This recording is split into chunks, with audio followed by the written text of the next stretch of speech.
तो हेलो बेटा, आज जो है हम कवर करने वाले हैं respiration in plants one shot में 60 मिनट्स के अंदर बेटा। तो चलिए हम शुरू करते हैं, ज़्यादा टाइम नहीं लगाएंगे हम। सबसे पहले आपको मैं बता देता हूँ, जो रेस्पिरेशन जो होता है बेटा, उसमें जो ऑर्गेनिजम्स हैं वो शुगर्स, लिपिड्स, या फिर अगर हम लिपिड मतलब फैट, या फिर जो प्रोटीन्स एज ए सबस्ट्रेट जो हैं उनको बेटा कैटाबोलाइज करते हैं और उनसे निकलती है फ्री एनर्जी बेटा। ठीक है, और इस फ्री एनर्जी को बेटा वो यूज करते हैं एटीपी को बनाने में। ठीक है, और ये जो बड़े बड़े जो है यहाँ पे बॉन्ड मिल जो होते हैं शुगर, लिपिड्स और प्रोटीन्स के बेटा, वो बॉन्ड ब्रेक डाउन होके एक छोटे से क्या बना देते हैं, यहाँ पे छोटे छोटे स्मॉलर मॉलिक्यूल बना देते हैं। ठीक है, अगर हम देखते हैं कि ये पूरी की पूरी जो प्रोसेस है बेटा, ये ऑक्सीडेशन प्रोसेस है। कौन सी प्रोसेस है वैसा बेटा? Oxidation process. ऑक्सीडेशन प्रोसेस क्या होती है? ऑक्सीडेशन में बेटा क्या होता है कि जो बॉन्ड्स होते हैं ऐसे करके, फॉर एग्जांपल ग्लूकोज की बात करें तो उस बॉन्ड को क्या किया जाएगा बेटा? ब्रेक किया जाएगा। ठीक है, उस यानी कि कार्बन कार्बन बॉन्ड है ग्लूकोज के केस में। ठीक है, और बेटा उनको ऐसे कार्बन डाइऑक्साइड की फॉर्म में रिलीज कर दिया जाएगा। ये कितने हो गए? 1 2 3 4 5 6 7 थोड़ी ना होते हैं, 6 होते हैं। 6 CO2, ठीक है, प्लस जो है बेटा H2O प्लस जो है ATP यहाँ पे रिलीज होती है। ये देखो छोटा सा यहाँ पे तो बोल दिया कि भाई ग्लूकोज को ब्रेक डाउन कर दिया, ऑक्सीडाइज कर दिया, और जो ऑक्सीडाइज करने के बाद है CO2 हो गया, H2O हो गया और ATP रिलीज होगी। वाह, बहुत बढ़िया है, रेस्पिरेशन ईजी है।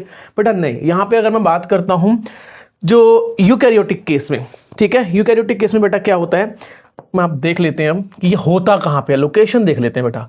फॉर एग्जांपल ये सेल है, ठीक है, सेल के अंदर ग्लूकोज एंटर कर गया, तो ये क्या है बेटा? ग्लूकोज है। ठीक है, ग्लूकोज एंटर किया और ग्लूकोज से बन गया बेटा ग्लाइकोलाइसिस से पायरुवेट। क्या बन गया? पायरुवेट। पायरुवेट फिर कहाँ चला जाता है बेटा? ये जाता है माइटोकॉन्ड्रिया में एंटर करता है। तो आपको पढ़ा होगा आपने, mitochondria as the power house of cell. बस यही तो याद रहता है, बाकी चीजें तो भूल जाते हैं, है ना। पूरी बायोलॉजी में क्या चीज याद रहती है? Mitochondria as the power house of the cell.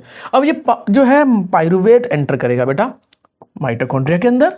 ठीक है, और जो पायरुवेट है बेटा वो कन्वर्ट हो जाएगा किसमें? एसिटाइल कोएंजाइम ए में। अब ये एसिटाइल कोएंजाइम ए से क्या चलता है बेटा? क्रेब साइकिल चलता है। क्या साइकिल चलता है? Krebs cycle. तो उसको मैं बोलता हूं TCA साइकिल। अब देखो होता क्या है बेटा, इस केस में भी ATP रिलीज होती है, जो ग्लाइकोलाइसिस, ये पहला पाथवे। अच्छा, पाथवे भी लिख देते हैं, है ना। ओवरऑल देखो ये क्या है बेटा, पहला क्या है, ग्लूकोज से पायरुवेट बनने के प्रोसेस को हम क्या बोलते हैं? पहले नंबर पे क्या हो जाएगा? ग्लाइकोलाइसिस। क्या हो जाएगा बेटा? ग्लाइकोलाइसिस हो जाएगा। फिर जो पायरुवेट है वो माइटोकॉन्ड्रिया के अंदर जाएगा, और माइटोकॉन्ड्रिया के अंदर जाके बेटा वो जो है किसमें कन्वर्ट हो जाता है? एसिटाइल कोएंजाइम ए में। तो दूसरा जो प्रोसेस है उसको मैं बोलता हूं लिंक रिएक्शन। क्या बोलता हूं बेटा? उसको मैं लिंक रिएक्शन बोलता हूं। फिर उसके बाद तीसरा पाथवे बेटा, तीसरा पाथवे का नाम क्या बोला था मैंने? Krebs cycle. तो आप देख सकते हो रेस्पिरेशन एक छोटा सा पाथवे नहीं है, छोटा सा ऐसा नहीं है कि रेस्पिरेशन आया, ग्लूकोज को ब्रेक डाउन कर दिया CO2 में और ATP बन गई, वाओ हैप्पी हैप्पी। ऐसा कुछ नहीं है बेटा, इसमें टाइम टेकिंग प्रोसेस है और ये बहुत लंबी प्रोसेस है, लेंदी प्रोसेस है। TCA का मतलब यहाँ पे क्या है बेटा? क्रेब साइकिल है। क्या है बेटा? ये क्रेब साइकिल है। ठीक है, इसको भी हम देखेंगे। फिर देखो क्या होता है इन सब में, हम देखेंगे कि ATP कहाँ से निकलती है। फॉर एग्जांपल क्या इससे ATP निकलती है? नहीं निकलती। इससे निकलती है? यस, इससे निकल जाती है। इससे क्या निकलते हैं? एक NADH भी निकलते हैं, FADH2 भी निकलते हैं। फिर वो जो है NADH और FADH2 बेटा इलेक्ट्रॉन ट्रांसपोर्ट चेन चलती है उससे। तो ये जो इनर माइटोकॉन्ड्रियल मेम्ब्रेन में क्या है बेटा, ये 4th नंबर पे क्या है? इलेक्ट्रॉन ट्रांसपोर्ट सिस्टम या फिर इलेक्ट्रॉन ट्रांसपोर्ट पूरा चेन बेटा ये होता है। ठीक है, ये बेटा हमारे पूरे के पूरे जो आज हम पढ़ने वाले हैं रेस्पिरेशन का, ये पूरा पूरा ओवरव्यू है। हम सबसे पहले पढ़ने वाले हैं ग्लाइकोलाइसिस, दूसरे नंबर में पढ़ने वाले हैं लिंक रिएक्शन, तीसरे नंबर में पढ़ने वाले हैं TCA यानी क्रेब साइकिल, चौथे नंबर पढ़ने वाले हैं बेटा हम 4th नंबर पे क्रेब साइकिल अपने ETS इलेक्ट्रॉन ट्रांसपोर्ट चेन। ठीक है, ये 4 बेटा आज हमारे मेन टारगेट है। तो सबसे पहले भैया हम ग्लूकोज से शुरू करते हैं। तो ये हो गया ग्लूकोज। ग्लूकोज अब जो है ग्लाइकोलाइसिस मतलब कौन सा पाथवे, कौन सा है? ग्लाइकोलाइसिस। तो ग्लाइकोलाइसिस का मतलब क्या होता है? ग्लूकोज। ग्लाइको मतलब क्या होता है? ग्लूको। ग्लाइको का मतलब क्या होता है? स्वीट। ठीक है, लाइसिस का मतलब बेटा क्या हो जाएगा? ब्रेक डाउन हो जाएगा, यानी कि स्वीट का ब्रेकडाउन, यानी कि ग्लूकोज के ब्रेकडाउन को हम क्या बोलते हैं? ग्लाइकोलाइसिस बोलते हैं। इसका एक दूसरा नाम भी है, कई बार क्वेश्चन पूछ लिए जाते हैं बेटा कि दूसरा नाम क्या है इसका? EMP pathway. तो EMP यहां पे साइंटिस्ट के नाम से है एब्डन मेयरऑफ पार्नस पाथवे। ठीक है बेटा, ये ईएमपी पाथवे इसलिए बोलते हैं उसको क्योंकि यहां पे ये 3 साइंटिस्ट का नाम है। ठीक है, ग्लाइकोलाइसिस में बेटा क्या होता है, जो ग्लूकोज है जो कि 6 कार्बन वाला एक जो क्या है मॉलिक्यूल है, वो बेटा 3 कार्बन वाले 2 मॉलिक्यूल में ब्रेक डाउन हो जाता है, जिसको हम बोलते हैं पाइरुवेट। बेटा ये एक सिंगल स्टेप प्रोसेस नहीं है। एक चीज आपको ध्यान रखनी है कि जो ग्लाइकोलाइसिस में ग्लूकोज से जो पाइरुवेट बनता है वो एक मल्टी स्टेप पाथवे है, मल्टी स्टेप लीनियर रिएक्शन है बेटा। उसमें लगते हैं 10 रिएक्शंस और 10 एंजाइम्स बेटा। 10 रिएक्शन होती हैं, 10 एंजाइम्स होते हैं। ठीक है, और उसका जो एंड रिजल्ट है ग्लूकोज से जो यहां पे पाइरुवेट ये बनता है। 2 मॉलिक्यूल बनते हैं, एक मॉलिक्यूल ऑफ जो ग्लूकोज है वो ब्रेक डाउन होकर 2 पाइरुवेट बनाता है। इसमें 10 रिएक्शन 10 एंजाइम। अब यहां पे एक और चीज नोट डाउन करनी है आपको कि जो ग्लाइकोलाइसिस है उसकी लोकेशन क्या है। बेटा इसकी लोकेशन है साइटोप्लाज्म। तो आपसे क्या क्वेश्चन पूछेगा, वो क्वेश्चन ये पूछ लेगा कि जो 10 रिएक्शन या फिर 10 एंजाइम है ग्लाइकोलाइसिस के 10 एंजाइम, उसकी लोकेशन क्या है साइटोप्लाज्म में। पूरा पाथवे कहां हो रहा है बेटा, साइटोप्लाज्म में। पहले तो है लोकेशन। अच्छा, चाहे प्रोकैरियोट्स हो चाहे यूकैरियोट्स हो, ये दोनों में मिलेगा बेटा, क्योंकि दोनों में साइटोप्लाज्म है। ठीक है, दोनों में मिलता है। ये पहला पॉइंट हो गया, ये बहुत जरूरी पॉइंट है, बहुत सारे पीवाईक्यूज में आते हैं। दूसरे नंबर पर बेटा क्या है, क्या ये कंप्लीट ऑक्सीडेशन है? नहीं, ये पार्शियल ऑक्सीडेशन है। पार्शियल ऑक्सीडेशन का मतलब क्या होता है बेटा, पार्शियल ऑक्सीडेशन का मतलब क्या है, यहां पे कंप्लीटली बॉन्ड्स को ब्रेक डाउन नहीं किया जाता, सिर्फ एक ही बॉन्ड को ब्रेक डाउन कर दिया, देखो यहां पे, और देखा जाए टेक्निकली, और 2 पाइरुवेट बन गई। तो ये पार्शियल ऑक्सीडेशन ऑफ ग्लूकोज है, इस चीज का ध्यान रखना है आपको। अब इसमें क्वेश्चन पूछ लिए जाते हैं कि इसमें कितने एटीपी प्रोड्यूस होते हैं। तो बेटा इसमें जो है टोटल जो है एटीपी प्रोड्यूस हो रहे हैं 4 एटीपी। ध्यान रखना, मैं यहाँ पे एरोबिक और एनारोबिक और माइटोकॉन्ड्रिया की प्रेजेंस की बात नहीं कर रहा, मैं सिर्फ कंसीडर कर रहा हूँ ग्लाइकोलाइसिस में। ठीक है, ग्लाइकोलाइसिस को कंसीडर कर रहा हूँ। टोटल 4 एटीपी बनते हैं, बट अपने को एक चीज और पता होनी चाहिए कि इसमें 2 एटीपी कंज्यूम भी हो जाते हैं। तो टोटल जो अगर आप देखा जाए 2 एटीपी यहाँ पे इन्वेस्ट हुए, 4 एटीपी मिले, तो क्या हो गया, टोटल हमें जो है नेट गेन जो मिल रहा है, नेट गेन वो कितना मिल रहा है बेटा, 2 एटीपी का मिल रहा है। तो क्वेश्चन आ जाता है कि नेट गेन कितने का होता है, तो नेट गेन होता है बेटा 2 एटीपी का। ठीक है, और जो टोटल प्रोडक्शन होती है वो 4 एटीपी की होती है। अच्छा, साथ में एक और चीज होती है, यहाँ पे 2 NADH2 भी प्रोड्यूस होते हैं, 2 NADH2 भी बेटा प्रोड्यूस होते हैं। इस चीज का आपको ध्यान रखना है। ये NADH आगे इसका फेट क्या है, आगे पाइरुवेट का फेट क्या है, वो एक अलग जो है कॉन्सेप्ट, एक अलग जो है वो टॉपिक है, उसको हम बाद में देखते हैं। अभी तो हम सिर्फ ग्लाइकोलाइसिस की बात कर रहे हैं। पार्शियल ऑक्सीडेशन हो गया, ठीक है, तो कितने एटीपी मिल गए अपने को, 2 एटीपी मिल गए नेट गेन से, नेट गेन। बेटा आपको एक चीज और ध्यान रखने वाली बात है, यहां पे no involvement of oxygen, no involvement of oxygen, यहां पे इन्वॉल्वमेंट ऑक्सीजन की नहीं होती है, ऑक्सीजन की रिक्वायरमेंट नहीं होती है। इसी वजह से जो ग्लाइकोलाइसिस है बेटा वो कॉमन टू ऑल है, common to all. Common to all का मतलब क्या है, प्रोकैरियोट्स और यूकैरियोट्स तो मिलता है, वो एरोबिक और एनारोबिक दोनों में ही ये पाथवे आपको देखने को मिल जाएगा। ये क्वेश्चन पूछे जाते हैं, तो आपको ये गड़बड़ नहीं करनी है। अब चलो अपन बात कर लेते हैं ग्लूकोज से कैसे ग्लूकोज से कैसे पाइरुवेट बनता है। तो 1 2 3 4 5 एंड 6। तो पहले बेटा पहली रिएक्शन जो है उसमें क्या बनता है, ग्लूकोज से क्या बनता है ना, ग्लूकोज से क्या बनेगा, ग्लूकोज 6 फॉस्फेट। 1 2 3 4 5 6 कार्बन पे बेटा क्या लग जाता है, यहाँ पे 6 कार्बन पे एक क्या लग जाएगा, फॉस्फेट लग जाएगा। इस केस में क्या होती है बेटा, एटीपी कंज्यूम होती है, एडिनोसिन ट्राइफॉस्फेट क्या होती है, कंज्यूम होती है, और उससे बन जाता है एडीपी, एडिनोसिन डाइफॉस्फेट। एक फॉस्फेट जो है 6 कार्बन पे चला जाता है बेटा, किस पे चला जाएगा, 6 कार्बन पे, और इसी वजह से बनता है फिर ग्लूकोज 6 फॉस्फेट। अब कई केस में यहाँ पे एंजाइम के बारे में पूछ ली, देखो हम सारे एंजाइम के यहाँ पे नाम नहीं लेंगे, कुछ ही एंजाइम्स के नाम लेंगे जो कि काम की चीज है। एंजाइम्स बेटा यहाँ पे एंजाइम का नाम क्या है बेटा, हेक्सोकाइनेज। तो हेक्सोकाइनेज का मतलब क्या है, जो हेक्सोकाइनेज का मतलब है, हेक्सो का मतलब है शुगर, ठीक है, कौन सी शुगर, हेक्सो शुगर, काइनेज का मतलब फॉस्फेट लगाने वाला। तो बेटा ये हेक्सोकाइनेज एंजाइम है, एंजाइम कौन सा है, हेक्सोकाइनेज है, जो ग्लूकोज को ग्लूकोज 6 फॉस्फेट में कन्वर्ट करता है। बेटा ये इरिवर्सिबल रिएक्शन होती है, ये फर्स्ट रिएक्शन है, ये किसकी कौन से पाथवे की, ग्लाइकोलाइसिस पाथवे की। ठीक है, इसके बाद बेटा ग्लूकोज 6 फॉस्फेट से फ्रक्टोज 6 फॉस्फेट बनता है। अब यहां पे अच्छी बात यह है कि ये वाला जो है स्टेप है बेटा, ये क्या होता है, रिवर्सिबल स्टेप होता है। इसमें अगर आप देखोगे, ध्यान से देखोगे, ग्लूकोज से फ्रक्टोज बन रहा है, ग्लूकोज से क्या बन रहा है बेटा, फ्रक्टोज बन रहा है। तो ये बन गया फ्रक्टोज 6 फॉस्फेट। ये बेटा एंजाइम का नाम क्या होना चाहिए? आइसोमेरेज होना चाहिए। मैंने ऐसा क्यों बोला उसका रीजन चलो मैं बता देता हूं। ठीक है बेटा, क्या होता है जो ग्लूकोज होती है वो एक एल्डो शुगर होती है। तो आपने एल्डिहाइड और कीटोन पढ़े होंगे, है ना? तो यहाँ पे इसके पास क्या होता है? एल्डिहाइड ग्रुप है, CHO ग्रुप है, और जो फ्रक्टोज होती है बेटा उसके पास क्या होता है? ये ग्रुप होता है। तो आपने ये भी पढ़ा होगा, शायद आपको पता होगा। ठीक है, ये कौन सी होती है बेटा? ये होती है कीटोज शुगर। ये शुगर कौन सी होती है? कीटोज शुगर होती है।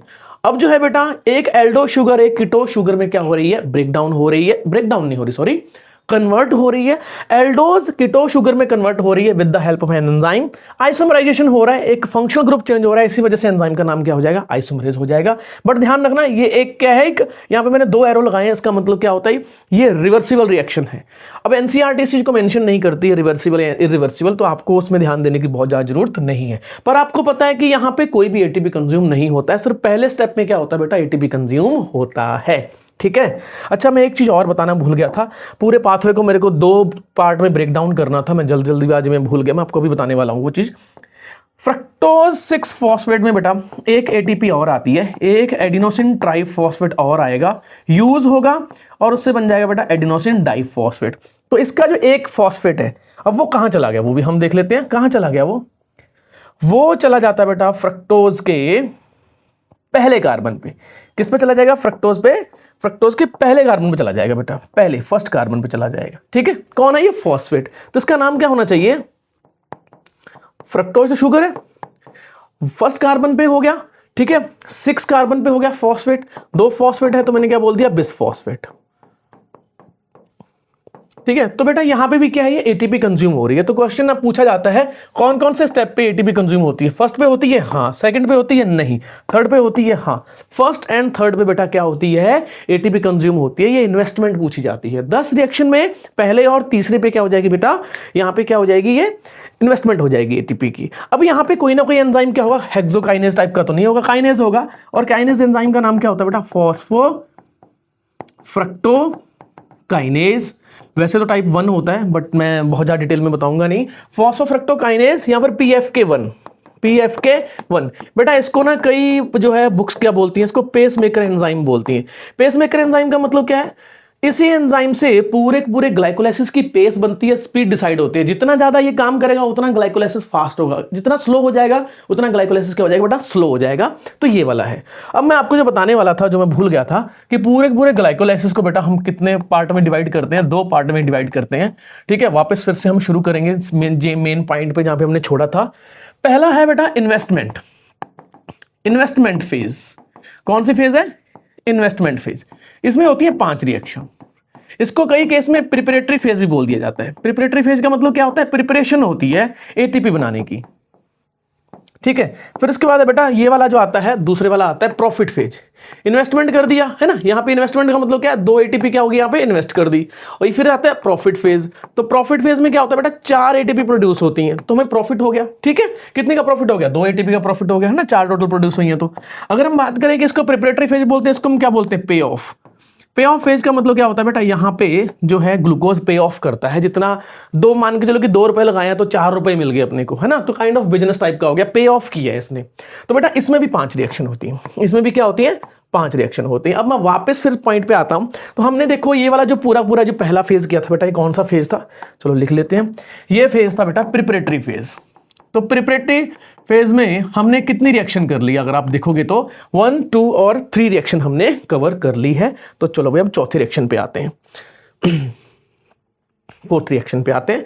ठीक है, ग्लूकोज से ग्लूकोज 6 फॉस्फेट बन गया, ग्लूकोज 6 फॉस्फेट से फिर फ्रक्टोज जो है 6 फॉस्फेट बन गया, फिर फ्रक्टोज 1,6 फॉस्फेट बन गया।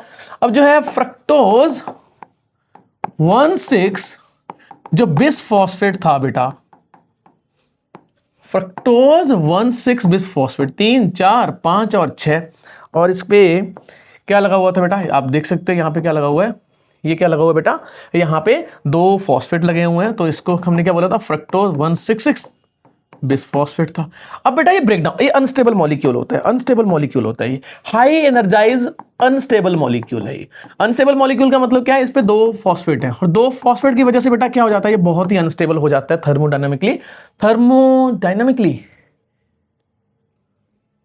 थर्मोडायनामिक। हाँ ठीक है, ओके। तो बेटा ये क्या हो जाएगा? ब्रेकडाउन हो जाएगा। ये क्या हो जाएगा, ब्रेक डाउन हो जाएगा। किसमें ब्रेक डाउन हो जाएगा, 2 ना 3 कार्बन वाले मॉलिक्यूल में ब्रेक डाउन हो जाएगा। ठीक है, बीच से टूट जाएगा ये। ठीक, अब इस पे भी फॉस्फेट लगा रहेगा और इस पे भी फॉस्फेट लगा रहेगा। ठीक है, तो इस वाले को क्या बोलते हैं बेटा, पहले वाले को क्या बोलते हैं, पहले वाले को बोलते हैं हम ग्लिसरैल्डिहाइड, एल्डिहाइड 3 फॉस्फेट। ठीक है, इसको कई बार बोल देते हैं, कई बच्चे बोलते हैं इसको पागल। तो बेटा ये पागल है। पागल का मतलब क्या है, यहाँ पे फॉस्फोग्लिसरैल्डिहाइड या फिर ग्लिसरैल्डिहाइड 3 फॉस्फेट। बेटा एक ही बात है, इसमें कंफ्यूज नहीं होना है। ये भी 3 कार्बन वाली एक देखा जाए तो एक मॉलिक्यूल है। ठीक है, ग्लिसरैल्डिहाइड 3 फॉस्फेट। फिर उसके बाद ये दूसरे वाली कौन सी है, धप्पा, यानी कि dihydroxy acetone phosphate, dihydroxy acetone phosphate. ठीक है, इसको कुछ बच्चे क्या बोलते हैं, धप्पा बोल देते हैं। तो अगर आप देखोगे फ्रक्टोज 1,6 बिस फॉस्फेट जो है वो जो 4th वाले में कन्वर्ट हो जाता है बेटा, 4th स्टेप में कन्वर्ट हो जाता है। किसमें, वो एक 3 कार्बन वाले मॉलिक्यूल और 3 कार्बन वाले 2 मॉलिक्यूल में। देखो देखो टोटल 2 मॉलिक्यूल हैं। पहले वाले का नाम क्या है, ग्लिसरैल्डिहाइड 3 फॉस्फेट, दूसरे वाले का नाम है डाईहाइड्रोक्सी एसीटोन फॉस्फेट। पहले वाले को बोलते हैं पागल, दूसरे वाले को बोलते हैं धप्पा। अब यहाँ पे 4 रिएक्शन तो हमारी हो गई प्रिपरेटरी फेज में। एक 5वीं रिएक्शन भी होती है। 5वीं रिएक्शन में क्या होता है बेटा, ये वाला भी किसमें कन्वर्ट हो जाएगा। देखो वैसे तो ये भी रिवर्सिबल है, बट ये वाला इसमें कम कन्वर्ट होता है, ये वाला इसमें ज़्यादा कन्वर्ट होता है। आपको इतना ध्यान रखना है कि ये वाला भी इसमें कन्वर्ट हो जाता है और ये वाली स्टेप होती है 5। तो इसका एंड रिजल्ट क्या होता है, एंड रिजल्ट होता है 2 पागल। पहले एक पागल था, फिर पागल के साथ धप्पा मिला, दूसरा भी क्या हो गया, पागल हो गया। तो यहाँ पे बेटा कितने हो गए, 2 पागल मिल गए अपने को। अब यहाँ 2 पागल का मतलब क्या है, 2 ग्लिसरैल्डिहाइड 3 फॉस्फेट। अब 2 ग्लिसरैल्डिहाइड 3 फॉस्फेट नेक्स्ट वाले फेज में जाएंगे और वहां से एटीपी आएगी। ये दोनों के दोनों नेक्स्ट वाले फेज में जाते हैं, जिस फेज का नाम होता है पे ऑफ फेज, जिसका नाम क्या होता है, पे ऑफ फेज। तो पे ऑफ फेज क्या होती है बेटा, पे ऑफ फेज में हमने देखा कि ग्लिसरैल्डिहाइड 3 फॉस्फेट 1 2 3। ठीक है, इसके ऊपर क्या लगा हुआ बेटा, इसके ऊपर लगा हुआ है ये वाला ऐसे करके फॉस्फेट लगा हुआ है। अब ये कितने थे, 2 थे। ये कितने थे, 2 ग्लिसरैल्डिहाइड 3 फॉस्फेट, या फिर उसको हम बोलते हैं फॉस्फोग्लिसरैल्डिहाइड, पागल। ठीक है, ये कितने थे, 2 मॉलिक्यूल थे, है ना। अब सारी जो रिएक्शन चलेगी 2-2 के केस में चलेगी बेटा। अब ये कन्वर्ट हो जाता है किसमें, अब यहाँ पे एक इनऑर्गेनिक फॉस्फेट ऐड हो जाएगा और ये कन्वर्ट, ये बेटा हो जाएगा जी हमारा इनऑर्गेनिक फॉस्फेट हो गया और यहां से निकल जाती है NADH। तो ये डिहाइड्रोजिनेज हो जाता है बेटा, क्या हो जाता है, इसका डिहाइड्रोजिनेशन हो जाता है और ये कन्वर्ट हो जाता है 1,3-BPGA में, 1,3-BPGA में, BPGA क्या है, 1,3-बिस फॉस्फोग्लिसरेट में। स्टेप कौन सा है ये बेटा, पे ऑफ फेज है। पे ऑफ फेज में 4 स्टेप तो पहले हो गए थे और 5 तो हो गए, तो ये 6 स्टेप है बेटा। 6 स्टेप में 2 जो पागल है वो 2 1,3-BPGA में कन्वर्ट हो जाते हैं। 1,3-BPGA का मतलब क्या होता है बेटा, इसमें होते हैं 2 फॉस्फेट। तो एक फॉस्फेट कहां से आता है, बहुत सारे बच्चे गलती करके आते हैं सर एटीपी से आता है। बेटा एटीपी से नहीं आता, ये वाला आता है इनऑर्गेनिक फॉस्फेट से, ये वाला जो है ना। तो ये इनऑर्गेनिक फॉस्फेट से आएगा और यहाँ पे आके फर्स्ट वाले कार्बन पे जुड़ जाएगा। फर्स्ट है, सेकंड है और ये थर्ड हो जाएगा ना। तो यहाँ पे इसको हमने क्या बोल दिया, 1,3-BPGA बोल दिया। अब यहाँ पे जो एंजाइम है, क्योंकि यहाँ पे NADH प्रोड्यूस होता है। अच्छा, अगर ये 2 हैं तो ये भी 2 हैं। ठीक है, अगर 2 हैं तो ये वाले भी क्या हो जाएंगे बेटा, 2 NADH आ जाएंगे और 2 ही यहाँ पे इनऑर्गेनिक फॉस्फेट एंटर करेंगे।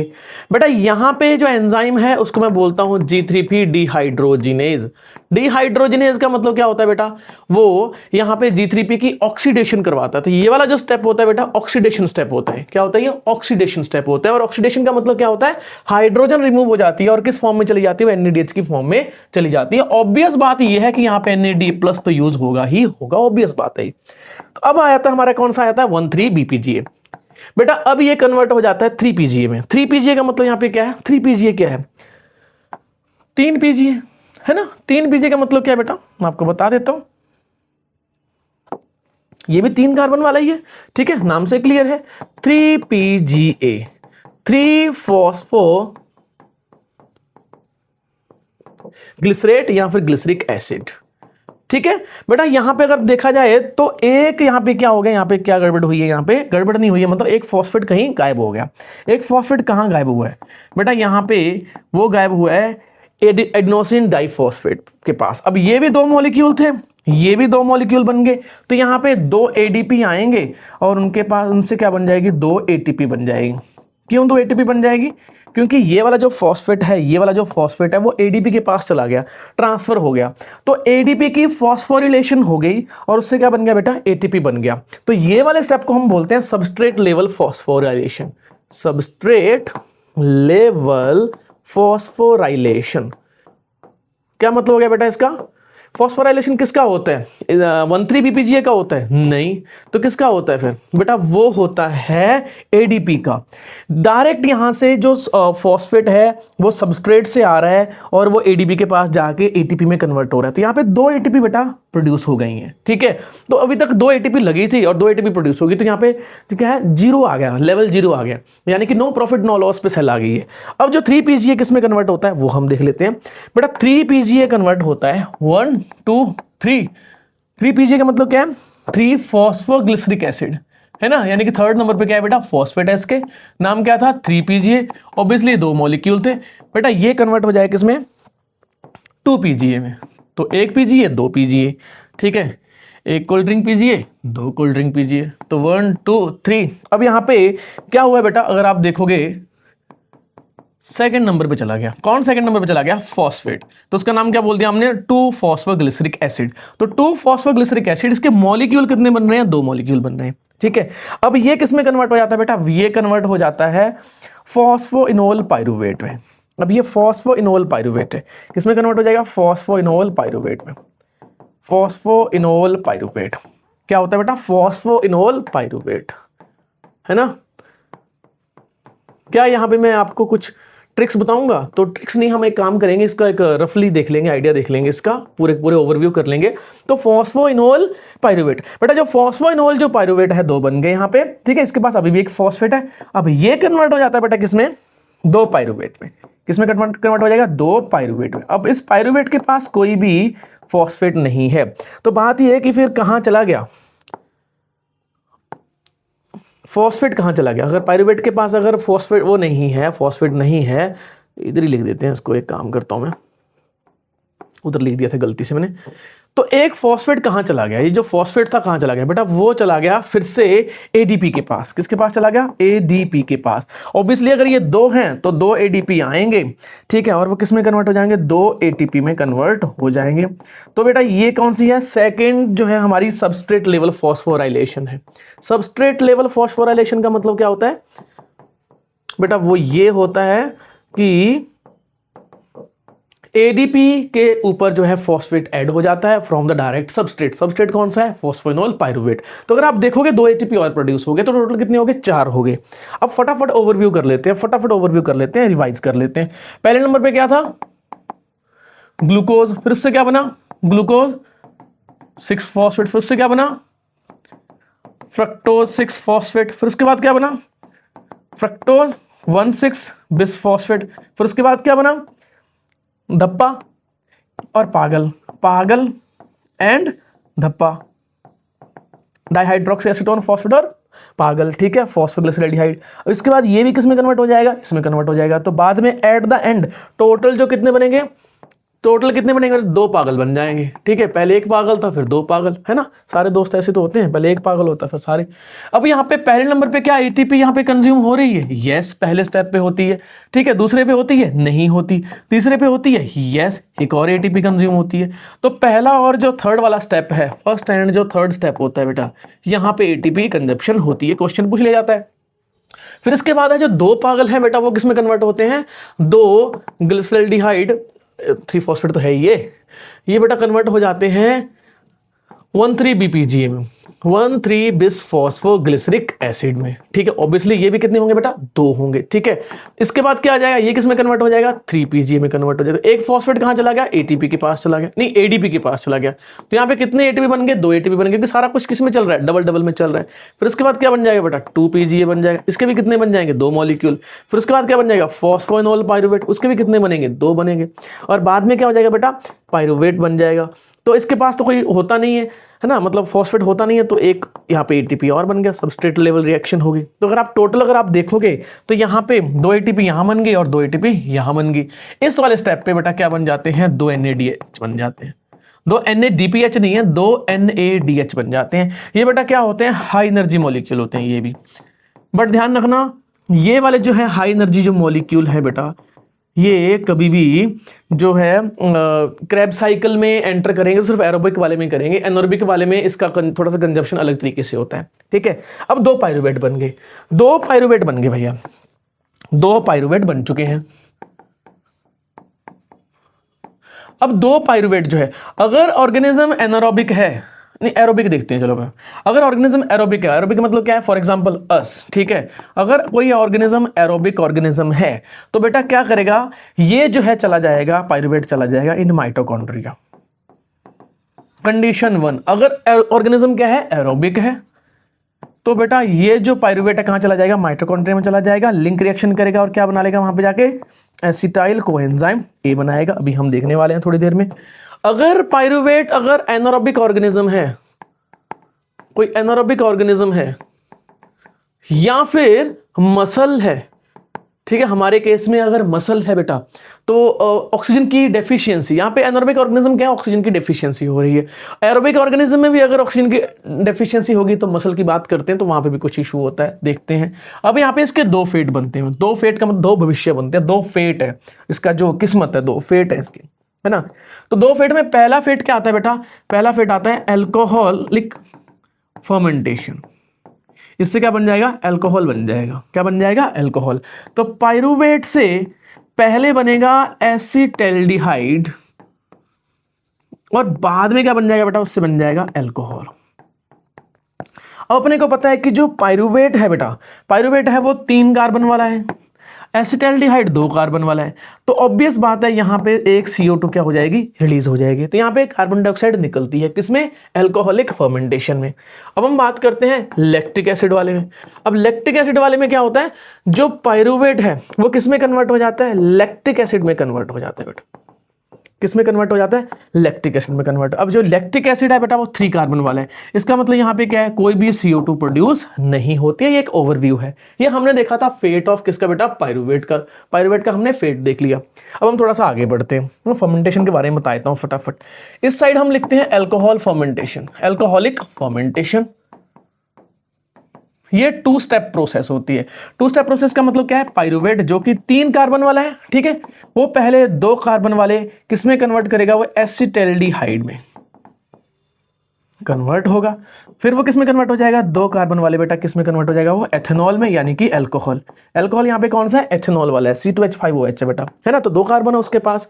यहाँ पे पहले स्टेप पे क्या हो जाएगी बेटा, CO2 रिमूव हो जाएगी। एंजाइम का नाम यहाँ पे क्या है, पायरुवेट डीकार्बोक्सिलेज है।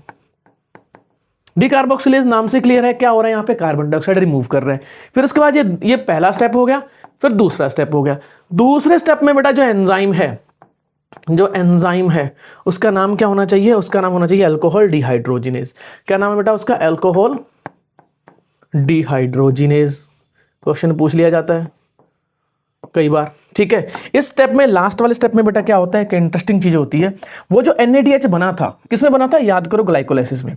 वो NADH से वापस NAD+ बन जाएगा यहाँ पे, NADH2, जो कि किससे आ रहा था, ग्लाइकोलाइसिस से आ रहा था। तो क्वेश्चन पूछ लिया जाता है कि ग्लाइकोलाइसिस को वापस NAD+ की सप्लाई कौन करता है, बेटा ये वाला स्टेप करता है, ठीक है। अल्कोहलिक फर्मेंटेशन में ये वाला जो स्टेप है, सेकंड वाला जो स्टेप है, वो वापस जो है NADH+ की सप्लाई करेगा और ग्लाइकोलाइसिस को देगा, और ग्लाइकोलाइसिस वापस NADH2 बना के चलता जाएगा। ये वाला काम हमेशा चलता जाएगा। ये हो गया अल्कोहलिक फर्मेंटेशन। इस साइड हम करते हैं एसिड फर्मेंटेशन। एसिड वाला भी कौन सा बेटा, लैक्टिक एसिड फर्मेंटेशन है।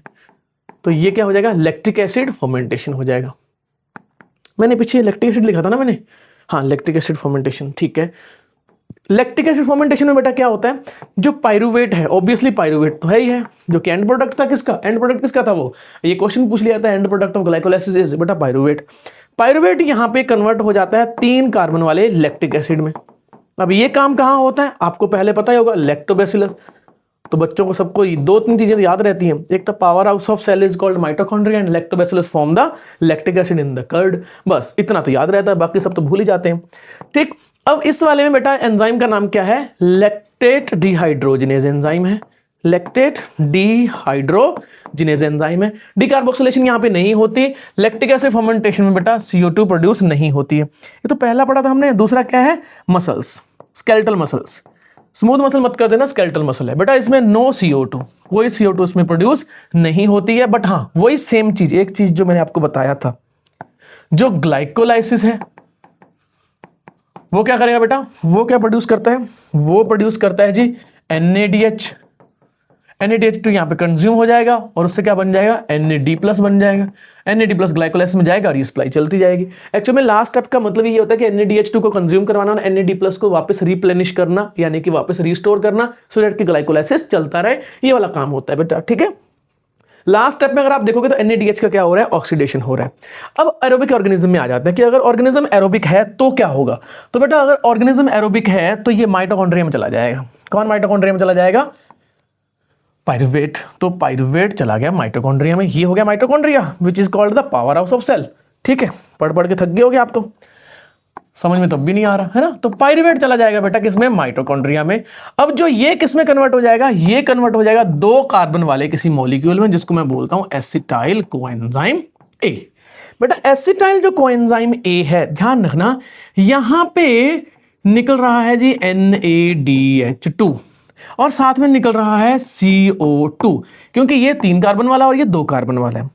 इसका मतलब है कि पायरुवेट का डिहाइड्रोजनेशन हो रहा है, NADH बन रहा है ना, NADH बन रहा है, तो पायरुवेट का, ये जो पायरुवेट है उसका डिहाइड्रोजनेशन हो रहा है।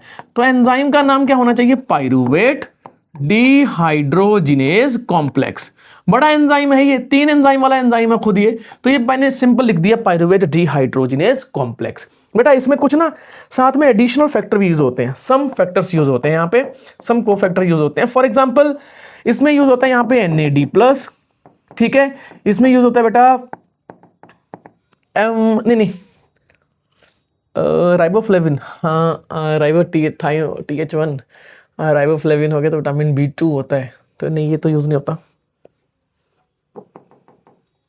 हाँ FAD, हाँ यूज होता है, FAD+ यूज होता है, ठीक है। फिर उसके बाद बेटा मैग्नीशियम यूज होता है यहाँ पे, ठीक है। और यहाँ पे बेटा एक जो विटामिन B1 का थियामिन, हाँ थियामिन यूज होता है, विटामिन जिसको B1 बोलते हैं, thiamine pyrophosphate, thiamine pyrophosphate. FADH2 शायद यूज नहीं होता, तो इसको हम हटा देते हैं, ठीक है। तो बेटा यहाँ पे क्या यूज हो रहा है, यहाँ पे अरे यार कौन कौन से कोफैक्टर यूज हो रहे हैं यहाँ पे, NAD+, मैग्नीशियम और जो है यहाँ पे थियामिन, और एक चीज और है, क्योंकि यहाँ पे एसिटाइल कोएंजाइम A है तो यहाँ पे साथ में कोएंजाइम A भी बेटा यहाँ पे यूज हो रहा है। इसको हम बोलते हैं लिंक रिएक्शन। ये पूरी की पूरी जो रिएक्शन को हम क्या बोलेंगे, लिंक रिएक्शन बोलेंगे। लिंक रिएक्शन क्यों बोलेंगे, क्योंकि ऊपर से पायरुवेट आ रहा है और नीचे से एसिटाइल कोएंजाइम में से क्रैब साइकिल शुरू हो रहा है। तो बेटा अगर देखा जाए तो क्या कर रहा है यहाँ पे, ये 2 पाथवे को जोड़ रहा है, ग्लाइकोलाइसिस को जोड़ रहा है और नीचे क्रैब साइकिल को जोड़ रहा है। इसी वजह से हम क्या बोलते हैं, लिंक रिएक्शन बोलते हैं। लिंक रिएक्शन कहाँ होती है, माइटोकॉन्ड्रिया में। पूछ लिया जाता है कौन कॉज करता है, कैटालाइज कौन करता है, पायरुवेट डिहाइड्रोजिनेज, ठीक है बेटा। और इसमें क्या प्रोड्यूस होते हैं, NADH। अब अपने को पता है कि 2 पायरुवेट थे बेटा, कितने पायरुवेट थे, 2 पायरुवेट, तो यहाँ पे 2 NADH, 2 पायरुवेट बने थे ना उधर, तो बेटा 2 NADH यहाँ पे प्रोड्यूस होंगे और 2 ही कार्बन डाइऑक्साइड प्रोड्यूस हो जाएगी, 2 ही एसिटाइल कोएंजाइम प्रोड्यूस होंगे, जो कि क्रैब साइकिल चलाएंगे आगे जाके। क्या चलाएंगे, क्रैब साइकिल। अभी तक अगर आप देखोगे ये वाली रिएक्शन को कई केस में, क्योंकि डिहाइड्रोजनेज भी हो रहा है और डीकार्बोक्सिलेशन भी हो रहा है, तो इसको हम बोल देते हैं ऑक्सीडेटिव डीकार्बोक्सिलेशन स्टेप। ऑक्सीडेटिव का मतलब क्या है, यहां पे ऑक्सीडेशन हो रहा है, किसका ऑक्सीडेशन हो रहा है, पायरुवेट का। ऑक्सीडेटिव डीकार्बोक्सिलेशन क्यों बोलते हैं, वो इसलिए बोलते हैं बेटा क्योंकि डीकार्बोक्सिलेशन का मतलब है यहाँ पे CO2 निकल रही है, तो CO2 भी जहां प्रोड्यूस हो रही हो, पहले जहां पे CO2 प्रोड्यूस हो रही हो और साथ में NADH प्रोड्यूस हो रहा हो, बेटा उसको हम क्या बोलते हैं, ऑक्सीडेटिव डीकार्बोक्सिलेशन। ये VVIP पॉइंट है, बहुत बार पूछा गया है ये, ठीक है। तो इस चीज का ध्यान रखना है कि ग्लाइकोलाइसिस में क्या ऑक्सीडेटिव डीकार्बोक्सिलेशन है, नहीं है, CO2 प्रोड्यूस नहीं होती वहां पे। क्या यहाँ पे लिंक रिएक्शन में CO2 प्रोड्यूस होती है, हाँ होती है। तो लिंक रिएक्शन में क्योंकि CO2 भी प्रोड्यूस होती है और साथ में ऑक्सीडेशन से NADH भी बनता है, इसी वजह से इसको हम क्या बोलते हैं बेटा, ऑक्सीडेटिव डीकार्बोक्सिलेशन स्टेप बोलते हैं, ठीक है। अब आ जाते हैं क्रैब साइकिल पे। बहुत बार पढ़ा भैया, पर ये याद ना आया, क्रैब साइकिल, ठीक है। क्रैब साइकिल को हम बोलते हैं TCA साइकिल या फिर उसको हम बोलते हैं citric acid cycle, citric acid cycle. अब बेटा क्या होता है ये मैं आपको बता देता हूं। ये जो है एसिटाइल कोएंजाइम A, 2 बन गए थे ना, जैसे 2 बन गए, 2 क्रैब साइकिल चलाएंगे, पर हम एक ही चलाते हैं, एक क्रैब उससे एक एसिटाइल कोएंजाइम से एक बेटा टीसीए साइकिल चलता है, जिसको मैं क्रैब साइकिल बोलता हूं, क्योंकि साइंटिस्ट थे हैंस क्रैब, उन्होंने डिस्कवर किया था। टीसीए साइकिल क्यों बोलते हैं? क्योंकि ट्राई कार्बोक्सिलिक एसिड साइकिल, इसका मतलब ये है बेटा इसमें टोटल जो स्टेप होते हैं 8 स्टेप होते हैं। इसमें 8 स्टेप होंगे तो 8 ही क्या होंगे बेटा? एंजाइम होंगे। 8 ही क्या होंगे बेटा? इसमें एंजाइम होंगे। ठीक है, अब ये क्रैब साइकिल कहां होता है? ये माइटोकॉन्ड्रिया में होता है। और माइटोकॉन्ड्रिया में भी क्वेश्चन पूछ लिया था कि माइटोकॉन्ड्रिया में कहां है? माइटोकॉन्ड्रियल मैट्रिक्स में होता है बेटा। माइटोकॉन्ड्रियल मैट्रिक्स में होता है। किसमें होता है बेटा? माइटोकॉन्ड्रियल मैट्रिक्स में होता है ये। ठीक है, अब इसका जो एंड रिजल्ट क्या है? इसका एंड रिजल्ट बेटा देखो, 2 कार्बन एसिटाइल कोएंजाइम एक ही फॉर्म में एंटर किए, 2 कार्बन डाइऑक्साइड बाहर निकल गए। इसका मतलब कंप्लीट ऑक्सीडेशन हो रहा है किसका? एसिटाइल कोएंजाइम ए का। साथ में निकलते हैं 3 NADH। एक एसिटाइल कोएंजाइम की बात कर रहा हूं, यानी कि मैं एक क्रैब साइकिल की बात कर रहा हूं, तो 3 NADH2 बेटा क्या होंगे? प्रोड्यूस होंगे। और साथ में एक FADH2 प्रोड्यूस होगा। और साथ में बेटा एक जो है GTP प्रोड्यूस होगा, जो बाद में किस में कन्वर्ट हो जाएगा? एक ATP में कन्वर्ट हो जाएगा। और बाद में होता क्या है? ये वाले जो NADH हैं और जो FADH हैं, ये बेटा कहां जाएंगे? ये इलेक्ट्रॉन ट्रांसपोर्ट सिस्टम में बनाएंगे। और क्या बनाएंगे बाद में? जाके वहां पे बनाएंगे ATP। तो कहने का मतलब क्या है? भर भर के ATP बन रही है। पहले डायरेक्ट बन जाती है, कौन सी जगह बनी थी? पहले बनी थी हमारे ग्लाइकोलाइसिस में, अब बन गई डायरेक्ट। कहां बन गई बेटा? आप देख सकते हो यहाँ पे डायरेक्ट बन गई क्रैब साइकिल में। बची कुछ कहां बन जाएगी? इलेक्ट्रॉन ट्रांसपोर्ट चेन में बन जाएगी। ठीक है, तो इलेक्ट्रॉन ट्रांसपोर्ट सिस्टम में बन जाएगी। अब हम क्रैब साइकिल में देखते हैं कि होता क्या है। अब देखो भाई होता क्या है, सबसे पहले जो है एसिटाइल कोएंजाइम जो ए है बेटा एंटर करता है, और वो किसी 4 कार्बन वाले किसी मॉलिक्यूल के साथ, जिसको मैं बोलता हूं ऑक्जेलो एसिटिक एसिड, है ना।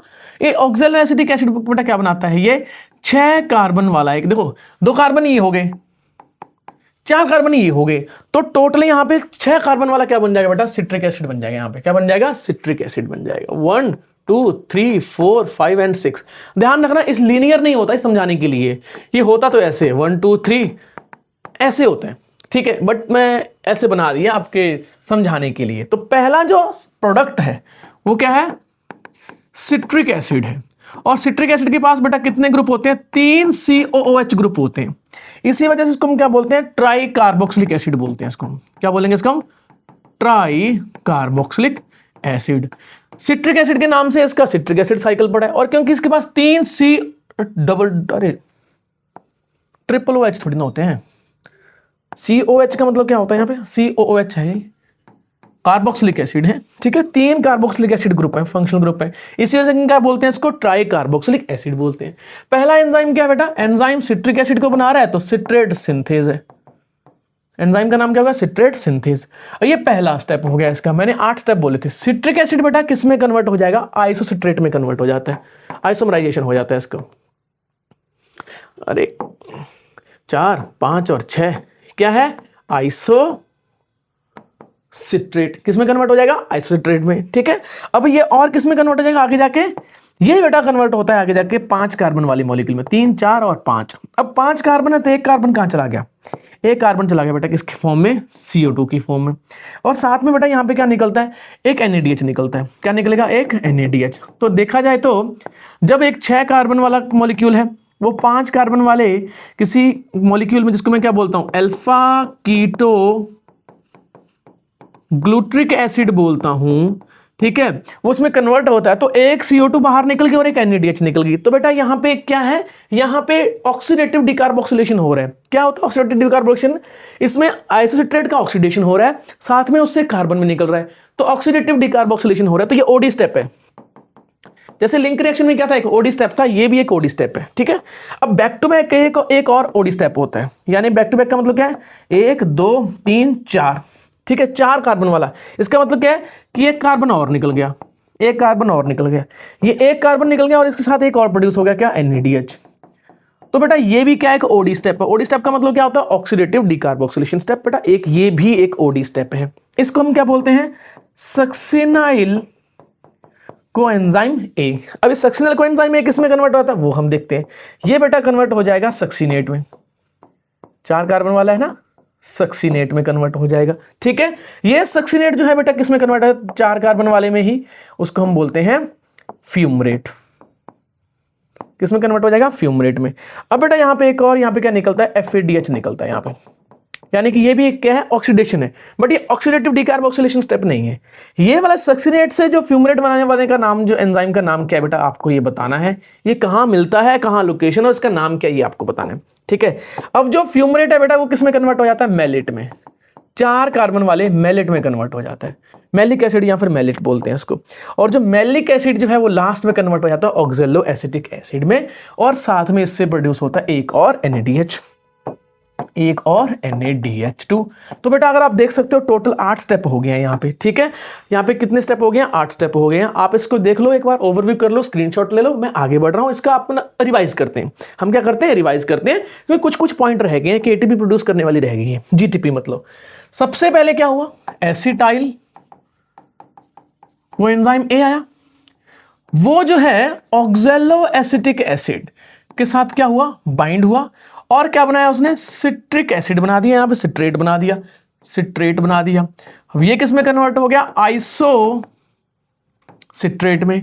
ये किस में कन्वर्ट हो गया, अल्फा कीटो ग्लूट्रिक एसिड में, अल्फा कीटो ग्लूट्रेट में, या फिर अल्फा कीटो ग्लूट्रिक एसिड, एक ही बात है। अब ये किस में कन्वर्ट हो गया, 4 कार्बन वाले मॉलिक्यूल में, जिसको मैं क्या बोलता हूं, सक्सिनाइल कोएंजाइम A में, ठीक है। ये किस में कन्वर्ट हो गया, सक्सीनेट में। किस में कन्वर्ट हो गया, सक्सीनेट में। सक्सीनेट किस में कन्वर्ट हो जाता है बेटा, फ्यूमरेट में, फ्यूमरिक एसिड या फिर फ्यूमरेट। फ्यूमरेट किस में कन्वर्ट हो जाता है बेटा, वो हो जाता है मैलेट में। मैलेट किस में कन्वर्ट हो जाता है, ऑक्जेलो एसिटिक एसिड में। तो अगर आप देखोगे यहां पे ये कितने कार्बन, अब कार्बन देख लेते हैं, नंबर ऑफ कार्बन। इसमें 2 कार्बन है, ऑक्जेलो एसिटिक एसिड के पास कितने कार्बन है, 4। इसके पास कितने होंगे, 1 2 3 4 5 और 6। इसके पास भी कितने होंगे, 1 2 3 4 5 और 6। इसके पास कितने हैं, 5 कार्बन है, 1 2 3 4 और 5। तो इसका मतलब है कि इसमें कन्वर्ट हो रहा तो एक कार्बन डाइऑक्साइड निकल गया, ठीक है। इसके बाद है सक्सिनल कोएंजाइम A के पास कितने कार्बन है, 4 कार्बन है। इसका मतलब एक और CO2 यहां पे निकल चुका है। फिर इसके बाद सक्सिनल कोएंजाइम A से S और S के बीच में यहां पे बेटा एक GTP निकलता है। अब मैंने आपको बताया कि जब डायरेक्ट सबस्ट्रेट से अगर फॉस्फेट आ रहा है और यहाँ पे क्या बोलते हैं, यहाँ पे JDP के पास जा रहा है, तो उसको हम क्या बोलते हैं, फॉस्फोरिलेशन बोलते हैं, सबस्ट्रेट लेवल का। तो ये भी क्या है, GTP का प्रोडक्शन है कि सबस्ट्रेट लेवल फॉस्फोराइलेशन है, ठीक है। फिर उसके बाद है सक्सीनेट से क्या बनता है बेटा, फ्यूमरेट बनता है, ठीक है। अब यहाँ पे एक चीज मैं आपको बताना भूल गया कि NADH यहाँ बनेगा, तो उसको हम क्या बोलेंगे, ऑक्सीडेटिव डिकार्बोक्सिलेशन बोलेंगे, ठीक है। अब यहां पे भी कार्बन डाइऑक्साइड निकलती है और साथ में ऑक्सीडेशन भी हो रहा है, यानी कि NADH2 भी प्रोड्यूस हो रहा है। तो इस स्टेप को भी क्या बोलते हैं, ऑक्सीडेटिव डिकार्बोक्सिलेशन बोलते हैं। इस केस में सक्सीनेट से फ्यूमरेट केस में क्या बनता है बेटा, FADH2 बनता है, ठीक है। अब यहां पे ऑक्सीडेटिव डिकार्बोक्सिलेशन नहीं माना जाएगा। क्यों नहीं माना जाएगा, क्योंकि यहां पे कार्बन डाइऑक्साइड नहीं निकल रही है, ठीक है। सक्सिनल कोएंजाइम में कितने कार्बन का था, 4 कार्बन का। सक्सीनेट कितने कार्बन का था, 4 कार्बन का। और ये भी कितने कार्बन का है, 4 कार्बन का है। मैलेट में कितने कार्बन का है, 4 कार्बन का है। फिर एक जो है फ्यूमरेट से मैलेट बनता है, मैलेट से फिर क्या बनता है बेटा, ऑक्जेलो एसिटिक एसिड बनता है, और इससे भी क्या है, NADH2 प्रोड्यूस होता है। तो आप देखोगे 4 स्टेप पे ऑक्सीडेशन हो रही है, 4 स्टेप पे ऑक्सीडेशन हो रही है। कौन कौन से पे हो रही है, इससे कर लेते हैं, हाँ ठीक है। एक तो पहला स्टेप है जिससे ऑक्सीडेशन हो रही है, NADH बन रहा है। फिर ये वाला स्टेप है, ठीक है, जिससे ऑक्सीडेशन हो रही है, NADH बन रहा है। फिर उसके बाद है ये वाला जो है, ये भी ऑक्सीडेशन स्टेप है। और ये वाला जो 4th नंबर है बेटा, ये भी क्या है, ऑक्सीडेशन स्टेप है। ऑक्सीडेशन का मतलब क्या है, जहां से हाइड्रोजन रिमूवल हो रहा है, ठीक है। तो बेटा यहां पे क्या हो रहा है, हाइड्रोजन, 4 जगह से हाइड्रोजन रिमूवल हो रहा है, ऑक्सीडेशन है। बट 2 जगह से कार्बन डाइऑक्साइड निकल रही है, इसी वजह से डिकार्बोक्सिलेशन 2 जगह पे हो रहा है, क्योंकि यहाँ पे ऑक्सीडेशन भी हो रहा है और डिकार्बोक्सिलेशन भी हो रहा है। तो ये हो गया 1, OD कौन सी है, 1 और 2। और कहीं भी आपको ऑक्सीडेटिव डिकार्बोक्सिलेशन देखने को नहीं मिलता। सबस्ट्रेट लेवल फॉस्फोरिलेशन सिर्फ एक ही स्टेप है, SLP, सबस्ट्रेट लेवल फॉस्फोरिलेशन। जब सक्सिनल कोएंजाइम A और सक्सीनेट के बीच में बहुत हाई एनर्जी का निकलता है, मॉलिक्यूल निकलता है, ये बेटा क्रेब्स साइकिल होता है। अब इसके लिए निमोनिक्स जो है वो बेटा आप खुद देख लेना, क्योंकि मैं निमोनिक्स पे थोड़ा सा कम विश्वास करता हूँ, होना जाना कुछ होता नहीं उससे, ठीक है। तो ये वाला जो है बेटा क्रेब्स साइकिल है, सब किस जगह पे होता है, ये माइटोकॉन्ड्रिया में होता है। ये मैंने एक एसिटाइल कोएंजाइम A की बात की थी जिसमें ये प्रोड्यूस होता है। अगर यहाँ पे 2 पाइरुवेट से 2 एसिटाइल कोएंजाइम A बनते हैं तो ये साइकिल भी 2 हो जाएंगे। तो क्वेश्चन पूछ लिया जाता है कि सर ये बताओ फिर 2 क्रेब्स साइकिल चलते हैं, कितने ग्लूकोज चलेंगे बेटा, 1 ग्लूकोज से चलते हैं, ठीक है। तो ये वाला आप कैलकुलेट करोगे। अब जो है आती है हमारी क्रेब्स साइकिल, हो गया। इसके बाद आता है बेटा electron transport system, electron transport system. Electron transport system में बेटा क्या होता है मैं आपको बता देता हूं। सबसे पहले ये होता कहां पे बेटा, ये होता है इनर माइटोकॉन्ड्रियल मेम्ब्रेन पे। कहां पे होता है? Inner mitochondrial membrane. ये इनर माइटोकॉन्ड्रियल मेम्ब्रेन है, ठीक है। कॉम्प्लेक्स 1 हो गया, कॉम्प्लेक्स 2 हो गया, कॉम्प्लेक्स 3 हो गया, कॉम्प्लेक्स 4 हो गया, और एक जो है ये वाला जो है कॉम्प्लेक्स 5 हो गया, ठीक है। यहां से लेके यहां तक को हम इलेक्ट्रॉन ट्रांसपोर्ट चेन बोलते हैं, इससे लेके यहां तक हम क्या बोलते हैं? इलेक्ट्रॉन ट्रांसपोर्ट सिस्टम बोलते हैं। तो बहुत सारे बच्चों को कंफ्यूजन होती है कि ईटीएस और ईटीसी में क्या डिफरेंस है, यही डिफरेंस है। अब यहां पे इलेक्ट्रॉन ट्रांसपोर्ट चेन होती कहां है? इनर माइटोकॉन्ड्रियल मेम्ब्रेन में होती है। कितने कॉम्प्लेक्स होते हैं यहां पे बेटा? यहां पे 1 2 3 4 और जो 5th नंबर पे है बेटा वो एटीपी सिंथेज होता है। ये F0 F1 पार्टिकल, या फिर उसको हम क्या बोलते हैं? एटीपी सिंथेज बोलते हैं, या फिर बेटा क्या बोल देते हैं कई केस में? ऑक्सीजोम बोल देते हैं, और कई केस में फर्नांडेज पार्टिकल बोल देते हैं। बहुत सारे नाम है इसके। अब ये पूरी इलेक्ट्रॉन ट्रांसपोर्ट सिस्टम का काम क्या है? अपने को एक चीज पता है कि NADH2 और FADH2 प्रोड्यूस हो रहे थे बेटा। कहां प्रोड्यूस हो रहे थे? ये आते हैं बेटा कहां से? या तो EMP पाथवे यानी कि ग्लाइकोलाइसिस से आएंगे, यहां फिर कहां से आ रहे हैं, या फिर अदरवाइज कहां से आ रहे हैं? क्रेब्स साइकिल से आ रहे हैं, है ना।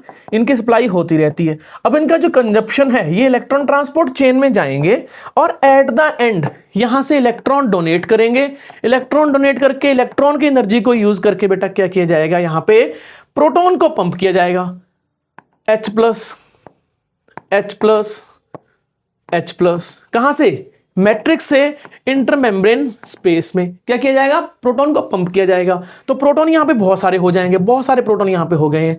अब यहां पे प्रोटॉन के अंदर होती है हाई एनर्जी। जैसे पानी में हाई एनर्जी होती है ना, पानी जब ऊपर से आता है नीचे आता है तो क्या होता है? इलेक्ट्रिसिटी प्रोड्यूस होती है। सेम केस यहां पे है, यहां पे बहुत ज्यादा कंसंट्रेशन हो जाती है H प्लस की। जब वापस फिर ये आते हैं किसमें? मैट्रिक्स में, वापस लो ग्रेडियंट की तरफ आते हैं, तो बेटा एटीपी प्रोड्यूस करता है। कौन एटीपी प्रोड्यूस करता है? ATP synthase. क्या प्रोड्यूस करेगा? एडीपी से एटीपी। क्या प्रोड्यूस करेगा? एडीपी से एटीपी।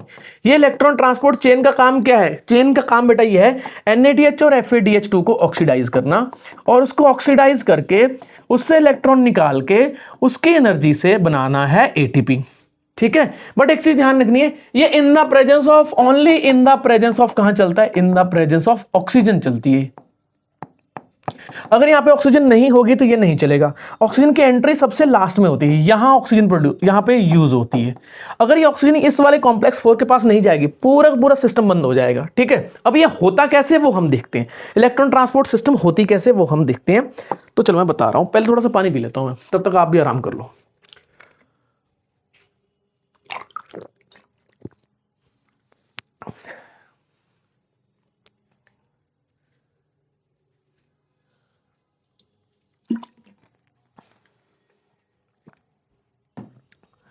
ठीक है, ये हमारा किसी कॉल वॉल तो नहीं आया मेरे पास, इतने में तो कॉल आ जाते हैं।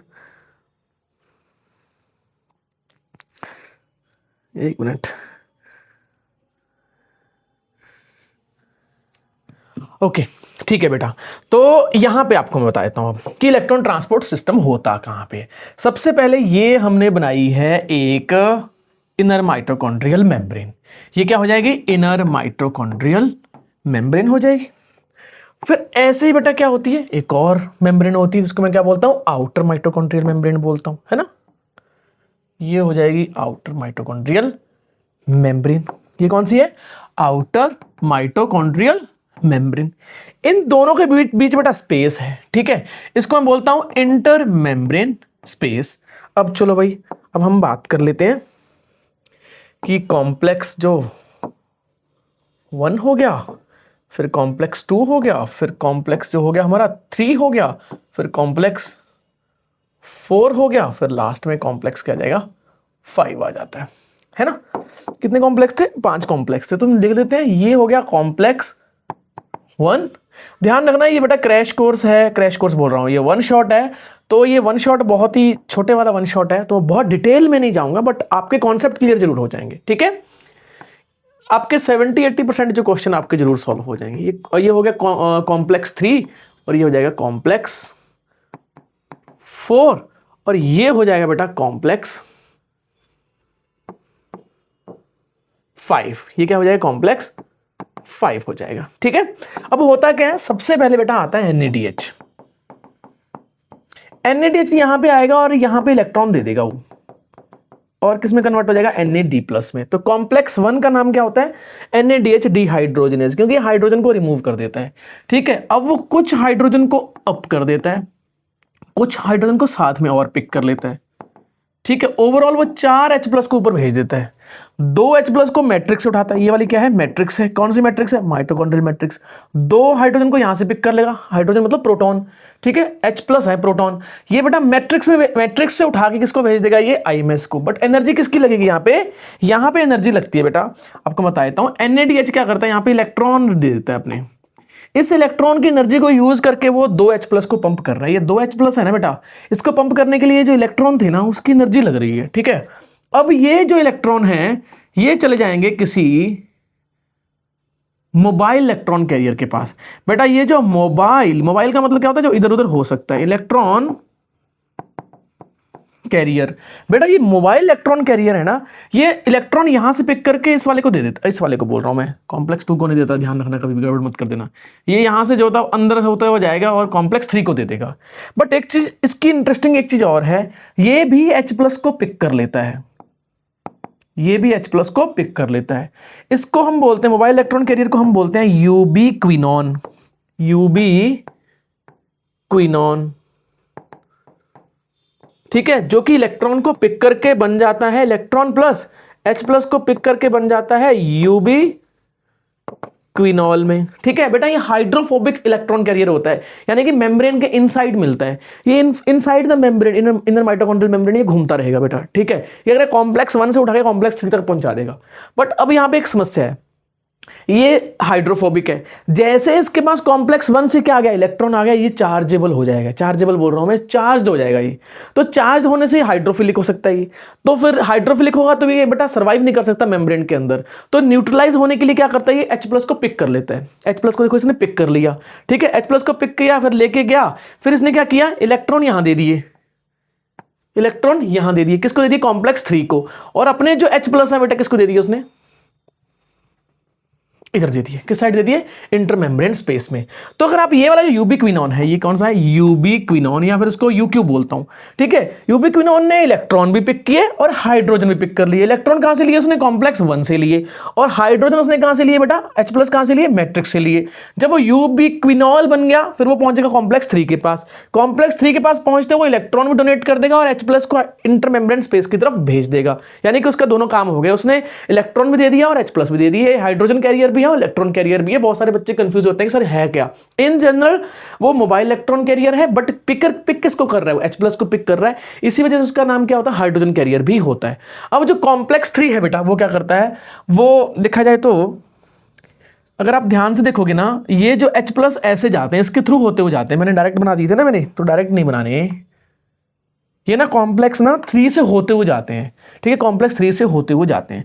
कॉम्प्लेक्स 3 का दूसरा नाम क्या होता है, साइटोक्रोम BC1 कॉम्प्लेक्स होता है, क्योंकि इसमें साइटोक्रोम B भी होता है, साइटोक्रोम C भी होता है, C1 होता है।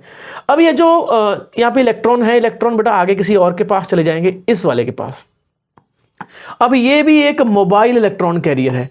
मोबाइल इलेक्ट्रॉन कैरियर यहां पे मैं क्या बोलता हूं बेटा, उनको बोलता हूं जो क्या करते हैं, इधर उधर मूव करते हैं, स्टैटिक नहीं होते हैं। बाकी देखो कॉम्प्लेक्स 1 2 3 4 क्या है बेटा, स्टैटिक है। ठीक है, कॉम्प्लेक्स 1 2 3 4 क्या है, स्टैटिक है। बट यूबीक्विनोल क्या है, मोबाइल इलेक्ट्रॉन कैरियर है। और साइटोक्रोम यहाँ पे मोबाइल इलेक्ट्रॉन कैरियर, इसको मैं क्या बोलता हूँ, साइटोक्रोम C, ये भी क्या है बेटा, मोबाइल इलेक्ट्रॉन कैरियर है। बट इसकी लोकेशन देखो, ये यूबीक्विनोन की जो लोकेशन है वो विद इन मेम्ब्रेन है, जबकि जो mobile electron carrier cytochrome C है, जो इलेक्ट्रॉन किससे ले रहा है, कॉम्प्लेक्स 3 से ले रहा है। किससे ले रहा है, कॉम्प्लेक्स 3 से।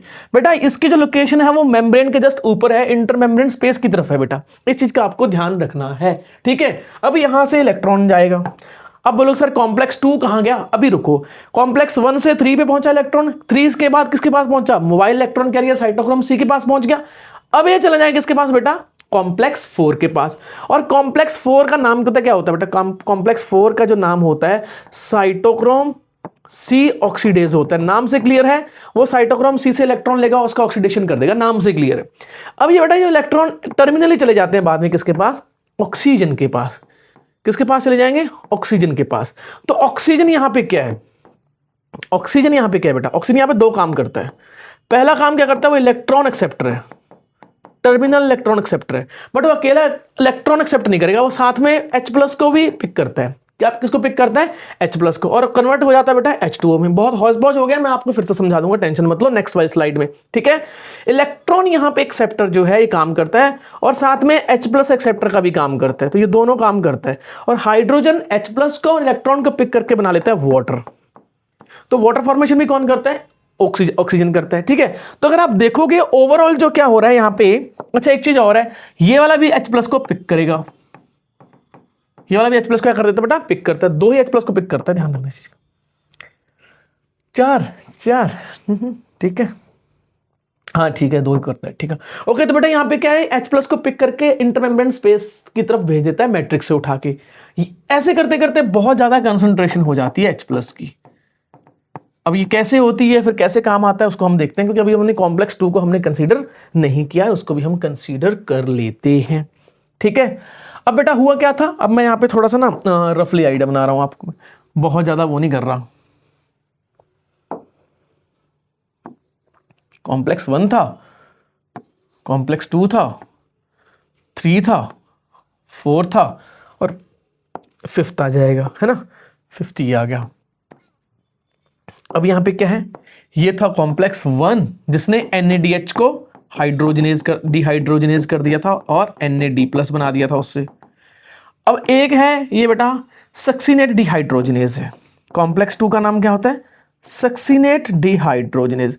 तो याद करो आप ये, है ना, ये हमने कहां देखा था बेटा, ये एक ऐसा एंजाइम है जो क्रेब्स साइकिल में भी काम आ रहा था, यहां पे भी काम आ रहा है। ये क्या करेगा, सक्सीनेट को कन्वर्ट कर देगा फ्यूमरेट में, और उससे बना देगा बेटा FADH2। अब FADH2 और यहां से जो इलेक्ट्रॉन आ रहे हैं वो बेटा किसके पास जाएंगे, एक मोबाइल इलेक्ट्रॉन कैरियर के पास जाएंगे जिसका नाम क्या था, और यहां से भी किसके पास जाएंगे, मोबाइल इलेक्ट्रॉन कैरियर के पास जाएंगे जिसका नाम मैंने क्या रखा था, यूबिक्विनोन। अब जो इलेक्ट्रॉन को पिक कर लेगा, तो अगर आप देखोगे जो कॉम्प्लेक्स 1 है और जो कॉम्प्लेक्स 2 है वो एक दूसरे के बीच में कोई इलेक्ट्रॉन ट्रांसपोर्ट नहीं कर रहे हैं, 1 भी यूबिक्विनोन को दे रहा है और 2 भी यूबिक्विनोन को दे रहा है, और बाद में कहां पहुंच जाता है बेटा, वो कॉम्प्लेक्स 3 के पास पहुंच जाता है। अब ये जो कॉम्प्लेक्स 3 है, अब ये करता क्या है, यहाँ पे अजीब सा काम करता है, यहां से H+ को दे देगा उठा के, किससे, यूबिक्विनोन से, ठीक है, और इलेक्ट्रॉन जो है आगे जाके ट्रांसपोर्ट कर देगा ये साइटोक्रोम C के पास, साइटोक्रोम C के पास। इस कॉम्प्लेक्स 3 का नाम मैंने क्या बोला था, साइटोक्रोम BC1 कॉम्प्लेक्स बोला था बेटा, ठीक है। तो कॉम्प्लेक्स 3 का नाम क्या हुआ, साइटोक्रोम BC1 कॉम्प्लेक्स। इलेक्ट्रॉन गए साइटोक्रोम C के पास, और ये मोबाइल इलेक्ट्रॉन कैरियर है, ये आगे भेजवा देगा बेटा किसके पास, कॉम्प्लेक्स 4 के पास। ये किसके पास पहुंचा देगा, कॉम्प्लेक्स 4 के पास। यहां पे इलेक्ट्रॉन जाते जाते पहुंच जाएंगे ऑक्सीजन के पास। कहां पे आ जाएंगे, ऑक्सीजन के पास आ जाएंगे।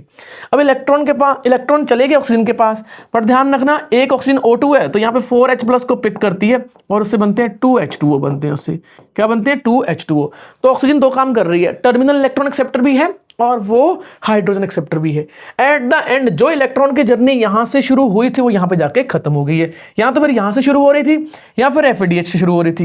एट द एंड उनकी जर्नी खत्म हो जाती है, ऑक्सीजन पे खत्म हो जाती है। इसका एंड रिजल्ट क्या होता है, एंड रिजल्ट का मतलब क्या है, यहां पे H+ भरते हैं भाई खूब सारे, और H+ हो गया, यानी कि H+, ठीक है। कॉम्प्लेक्स 2 कभी भी प्रोटॉन पंप का काम नहीं करता है, ये भी H+ भरता है, किस में भरता है, मैट्रिक्स से उठा के इंटरमेम्ब्रेन स्पेस में।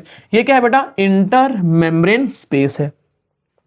ये जो कॉम्प्लेक्स 4 है ये भी ये काम करता है, H+ को उठाता है और कहां भेज देता है, इंटरमेम्ब्रेन स्पेस में। अब टर्मिनल पे, बिल्कुल टर्मिनल पे क्या होता है बेटा, एट द एंड क्या होता है, यहां पे एक जो है कॉम्प्लेक्स 5 है, ठीक है। कॉम्प्लेक्स 5 क्या करेगा बेटा, यहां पे ना उसके दो पार्ट होते हैं, एक होता है F0 और एक होता है F1। एक होता है F0 और एक क्या होता है बेटा, F1।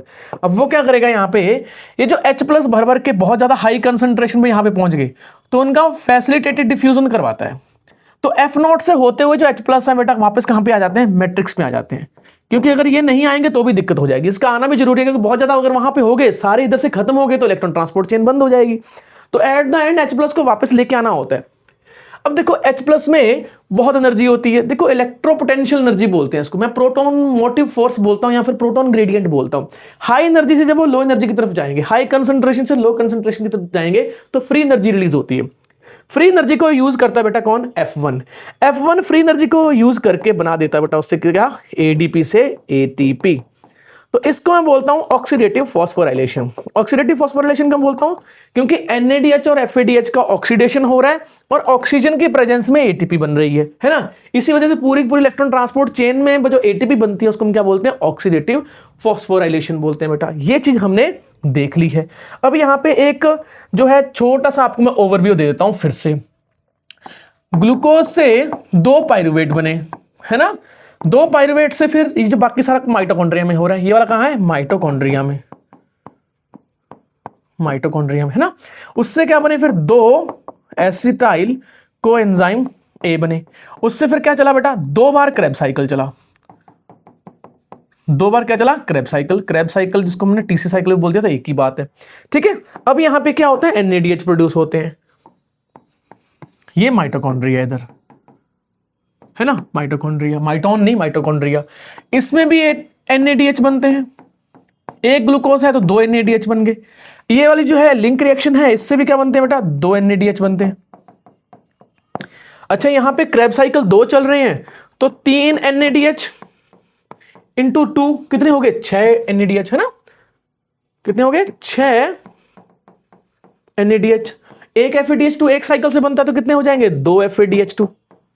और जो सबस्ट्रेट लेवल फॉस्फोराइलेशन है कितनी हो रही है बेटा? एक GTP बन रही थी, 2 GTP बन गई, जो किसमें बाद में किसमें जाती है? ATP में कन्वर्ट हो जाती है। कितने में? 2 में। अब यहां पे क्या होता है? ये जो NADH हैं, ये जो NADH भर भर के बन रहे हैं सारे के सारे जो हैं, और FADH हो गए, ये माइटोकॉन्ड्रिया की इलेक्ट्रॉन ट्रांसपोर्ट सिस्टम में बेटा क्या बनाते हैं? ATP बनाते हैं। क्या बनाते हैं? ATP बनाते हैं, ठीक है। एक चीज और लिखना भूल गए, यहां से कितनी ATP थी? 4 ATP बनी थी, ठीक है। पाथवे का नाम क्या था? ये वाला क्या था? EMP, glycolysis. ये दूसरे वाले का नाम क्या था बेटा? Link reaction. दूसरे वाले का नाम क्या था? Link reaction. तीसरे वाले का नाम क्या है? Krebs cycle. चौथे वाले पाथवे का नाम क्या है? इलेक्ट्रॉन ट्रांसपोर्ट सिस्टम, ठीक है। अब यहां पे आपको एक चीज ध्यान रखनी है कि एक NADH से इलेक्ट्रॉन ट्रांसपोर्ट सिस्टम में 3 ATP बनते हैं एज पर NCERT, और एक FADH से 2 ATP बनते हैं एज पर NCERT। अब मेरे को बताओ टोटल कितना प्रोड्यूस हो रहा है? यहां पे 2 NADH है, 2 NADH यहां पे 4 और 6 यहां पे हो गए, तो टोटल 6 NADH हो गए। अब उससे एक टोटल, अरे नहीं, 2 यहां 4 और 6 कितने? 10 हो गए ना, 10 NADH हो गए। थोड़े 10 NADH जो है बन रहे हैं वो इलेक्ट्रॉन ट्रांसपोर्ट सिस्टम में जाएंगे और क्या बनाएंगे? 3 ATP से बाद में 3 ATP एक बना रहा है ना, तो 30 ATP यहां बन गई, 4 ATP ये हो गई। अच्छा, FADH भी काउंट कर लेते हैं, 2 FADH है तो वो 2 दूनी 4, 2 दूनी 4, है ना। तो यहां पे 2 FADH2 है, वो 2 ATP करके बाद में बनाएंगे 4 ATP। तो अगर आप देखोगे यहां पे कितनी हो गई है? 34 ATP तो बेटा बन गई है, 34 ATP बन गई है, ठीक है। 34 ATP हो गई, 4 ATP हमने ये काउंट कर ली, तो कितनी होगी? 38 ATP। फिर उसके बाद जो है बेटा क्या आती है? फिर 2 ATP ये होगी, तो टोटल कितनी होगी? 40 ATP होगी। ये 40 ATP टोटल बन रही है, बट यहां पे कैच है। कैच क्या है? यहां पे आप ध्यान रखोगे कि यहां पे अरे 2 ATP तो कंज्यूम भी तो हुए थे, माइनस में चले गए थे, 40 बने टोटल और 2 कंज्यूम हो गए, तो नेट इफेक्टिव जो गेन हो गया वो कितना हो गया बेटा? वो हो गया 38 ATP का हो गया। किसमें? ये हमारे पूरे के पूरे एक ग्लूकोज के ऑक्सीडेशन से। अब यहां पे एक और चीज बताता हूं। ग्लूकोज में बेटा क्या है? 6 कार्बन है, उससे क्या बनेगा? पाइरुवेट। फिर उससे क्या बनता है बेटा? जो 2 पाइरुवेट बनते हैं ना, तो 2 पाइरुवेट से 2 एसिटाइल कोएंजाइम A बनते हैं, उससे क्या चलेगा? क्रेब साइकिल चलेगा। कितने क्रेब साइकिल चलेंगे? 2 चलेंगे। अब बेटा क्या हो रहा है यहां पे? अगर आप देखोगे तो पहले केस में 6 कार्बन है और ये 3 कार्बन वाले 2 पाइरुवेट हैं, तो पहले कार्बन यहां पे कोई भी no carbon dioxide produce, no oxygen consumed. किसमें? ग्लाइकोलाइसिस में। फिर उसके बाद ये लिंक रिएक्शन है। लिंक रिएक्शन में बेटा क्या हो रहा है? 2 कार्बन डाइऑक्साइड निकलते हैं, है ना। 2 कार्बन डाइऑक्साइड निकलते हैं। यहाँ पे कितने, हर एक जो है अगर हम बात करें क्रैब साइकिल से 2 कार्बन डाइऑक्साइड निकलते हैं, तो 2 CO2 एक स्टेप पे, 2 CO2 एक स्टेप पे, टोटल यहाँ पे कितने हो गए आप देखोगे सारे मिला के 6 CO2 बेटा क्या हो गए यहाँ पे प्रोड्यूस हो गए। एंटर कितने किए थे 6 कार्बन, और 6 कार्बन किस फॉर्म में निकल गए बेटा 6 CO2 की फॉर्म में निकल गए हैं। और इसी चीज को हम बोलते हैं कंप्लीट ऑक्सीडेशन। क्या बोलेंगे बेटा कंप्लीट ऑक्सीडेशन। और कंप्लीट ऑक्सीडेशन बोलते ही हमने क्या कर दिया, इस चैप्टर को हमने कंप्लीट कर दिया है। आपका पूरा का पूरा जो है ये वाला चैप्टर बेटा क्या हो चुका है, कंप्लीट हो चुका है। ये हमारा वन शॉट था, ठीक है, कंप्लीट वन शॉट हमारा हो चुका है।